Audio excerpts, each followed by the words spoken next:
नीट पेपरफुटीचे धागेदोरे नांदेडपर्यंत पोहोचले। संशयित कुटुंबाची सीबीआय कडून 8 तास चौकशी झाली।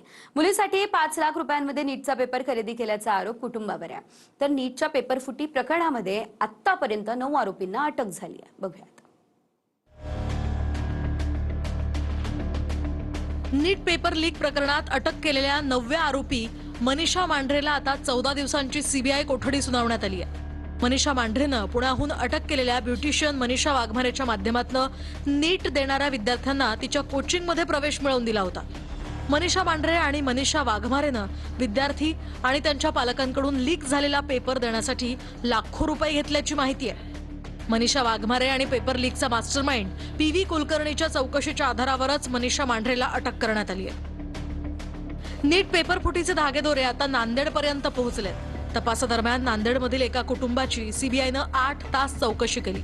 मुलीसाठी 5 लाख रुपयांमध्ये नीटचा हा पेपर खरेदी केल्याचा या कुटुंबावर आरोप आहे। सीबीआयच्या पथकानं शनिवारी विद्युतनगर भागातील एका फ्लॅटवर छापा टाकला। या कुटुंबातील विद्यार्थिनीला 100 ते 120 गुण मिळत होते। याच मुलीला पुण्यात सराव परीक्षेत 560 गुण मिळाले होते। तर तिकडे पुण्यामध्ये मुलीसाठी 5 लाखांमध्ये नीटचा पेपर खरेदी केल्याच्या आरोपांनंतर प्राध्यापिकेवर महाविद्यालयानं शिस्तभंगाची कारवाई केली आहे। तर नाशकात आरोपी शुभम खैरनारचा मोबाईल, लॅपटॉप, त्याचे पासबुक जप्त करण्यात आले।